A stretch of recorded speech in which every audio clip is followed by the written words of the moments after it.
Je suis Dignité Bouiza et je suis la directrice nationale du bureau d'études Heshimia Mazingira RDC. C'est en Swahili et le nom dit tout en fait. Heshimia Mazingira en Swahili, ça veut dire respect de l'environnement, ou c'est une interpellation à chacun de respecter l'environnement en RDC. Je suis sûre que tout le monde a entendu parler de la protection de l'environnement et dans ce contexte qui est très vaste et qui a des concepts difficiles à expliquer, les pays ont convenu que toutes les activités, ou ont découvert que toutes les activités de l'homme ont un impact positif ou négatif sur l'environnement. Et donc, avant de mettre en place des projets, construire un bâtiment, installer une usine, tracer une route, on fait des études pour évaluer l'impact. Qu'est-ce que l'impact que cette activité aura sur l'environnement? Et c'est ça une étude environnementale. Donc et les lois congolaises disent que ces études ne peuvent être faites que par des bureaux agréés. Donc nous sommes un de ces bureaux qui font ces études-là pour analyser l'impact que votre projet a sur l'environnement. Alors, nous avons l'ambition d'avoir 5 bureaux. Pour l'instant, nous en avons un en Ituri, un à Kinshasa, et nous venons actuellement d'ouvrir le bureau de Lubumbashi où nous sommes actuellement. Et nous allons lancer le bureau de Goma le 3 septembre, la semaine prochaine, et il restera le bureau de Kolwezi que nous allons lancer à la fin du mois de septembre. Nous n'avons pas dit qu'elles sont trop exigeantes, nous avons juste rappelé, dans notre petit dépliant, nous avons rappelé que les lois congolaises établissent certaines exigences. Pourquoi nous avons dit ça? Dans les autres pays, il y a ce souci de protéger l'environnement. L'environnement, ce n'est pas pour moi, ce n'est pas pour vous, c'est pour nos enfants, c'est pour les générations futures que nous devons le protéger.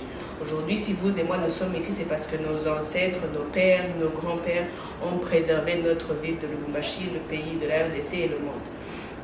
Donc, pour encourager les populations à respecter ou à protéger cet environnement, les pays au niveau international, et la RDC inclus, ont adopté des lois. Et ce sont ces lois-là que l'on rappelle dans notre petit dépliant. Et on rappelle qu'elles exigent aux compagnies, aux sociétés, aux individus de protéger l'environnement ou de tout faire pour mitiger, c'est-à-dire réduire l'impact de leurs activités sur l'environnement. Les lois congolaises, elles disent que tout projet, les lois congolaises ont fait une liste de ce qu'elles ont appelé les projets classés.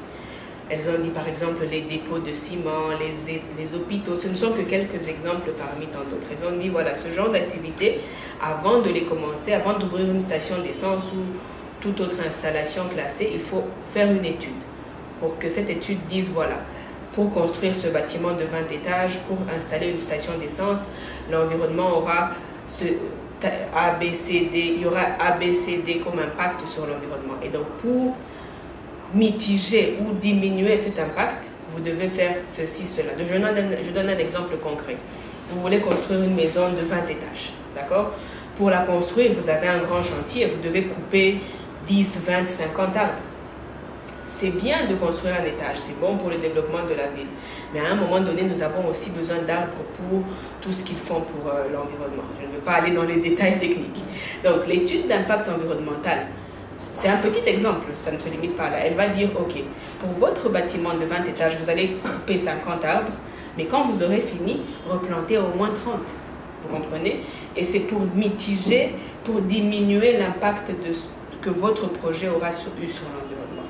Et donc ces projets-là, au début, avant l'installation du projet, ça s'appelle EIES, étude d'impact environnemental et social. Social parce qu'aussi, si vous venez installer une grande usine d'exploitation minière, une usine d'alcool, une usine de paille, il y aura un impact social sur les populations qui vivent aux alentours. Il y aura le bruit, il y aura l'odeur, il y aura la poussière. Tout ça, ce sont des impacts environnementaux et sociaux. Et donc on dit, dans cette étude d'impact environnemental, on ajoute un aspect social aussi. Qu'est-ce qu'on peut faire qu'est-ce que ce projet peut faire pour que les sociétés, les communautés qui sont aux alentours de votre société ou de votre entreprise puissent aussi se retrouver. Alors, notre rôle à nous, ce n'est pas de contrôler ces entreprises-là. Notre rôle à nous, c'est d'apporter notre expertise à ces entreprises. Nous ne sommes pas une institution de l'État, nous sommes une institution privée. C'est plutôt une exigence de l'État qui a donné naissance à c'est un service que l'on offre à ces entreprises, à ces sociétés pour qu'elles puissent se conformer aux exigences de l'État. Mais c'est l'État, c'est au gouvernorat, à la mairie, au parquet, de faire le suivi et de vérifier que toutes ces entreprises ont ces études-là. Et les entreprises qui n'ont pas d'études peuvent se voir sceller, c'est-à-dire on ferme l'entreprise jusqu'à ce qu'elle se mette en ordre d'un point de vue environnemental, ou elles peuvent payer des amendes. Le prix de l'amende, il est de 5 fois plus cher, de 5 fois le prix de l'étude. C'est-à-dire que si aujourd'hui, nous aurions fait une étude qui coûte $1 pour votre station d'essence, vous ouvrez votre station d'essence sans avoir une étude d'impact environnemental et social. Si les autorités viennent et se rendent compte que vous n'avez pas cette étude, vous allez payer 5 fois, ça veut dire $5. Le message que l'on lance, il est très court et très petit, on le met sur nos dépliants et sur nos cartes de visite, c'est qu'ensemble, nous croyons en le fait que, c'est écrit sur notre carte de visite et sur notre site internet, ensemble, nous croyons qu'il est possible aux sociétés installées en RDC de faire des affaires et de respecter l'environnement. Pourquoi nous avons choisi ce slogan-là? Parce que beaucoup d'entreprises vont dire « Ah, ce sont encore des tracasseries, nous ne voulons pas payer. » Mais ce que nous disons, c'est que premièrement, nous croyons que ces entreprises peuvent continuer à faire des affaires, faire du bénéfice, mais respecter l'environnement. Et deuxièmement, nous croyons que l'environnement, c'est une affaire de tous. Comme je vous l'ai dit tout à l'heure, c'est vous, c'est moi, c'est nous tous. Ce n'est pas seulement notre terre, c'est la terre de nous tous. Que ce soit pour les sociétés, pour les entreprises, pour l'État, pour nous et pour tout le monde. Nous avons un rôle de dénonciation, mais nous choisissons de ne pas dénoncer. Nous choisissons plutôt de sensibiliser, d'éveiller la conscience de ces entreprises que nous rencontrons individuellement. Nous leur envoyons une lettre d'offre de service. Nous leur disons, nous sommes là, nous pouvons vous aider avec ceci, cela. Nous leur envoyons aussi, nous leur rappelons à leur devoir. Donc nous choisissons de conscientiser et non pas de dénoncer. Là, nous ne faisons rien.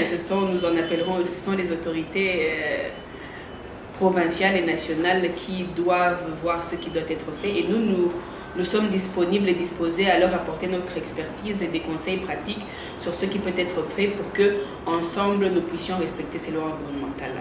Parce que si le gouvernement congolais a adopté ces lois, c'est parce qu'elles étaient importantes et utiles. Donc nous devons les respecter, sinon elles n'auront aucun sens.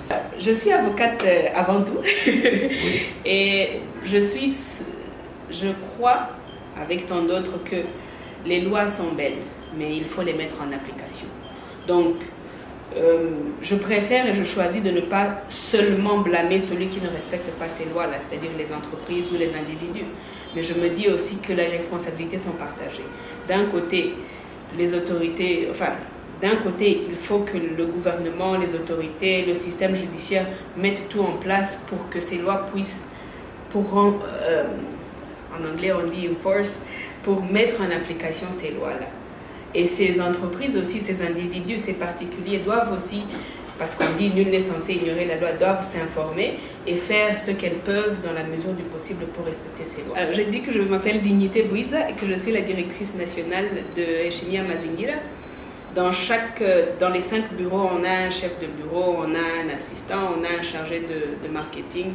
Et à Lubumbashi, pour l'instant, c'est moi qui y suis, mais nous aurons un chef de bureau bientôt.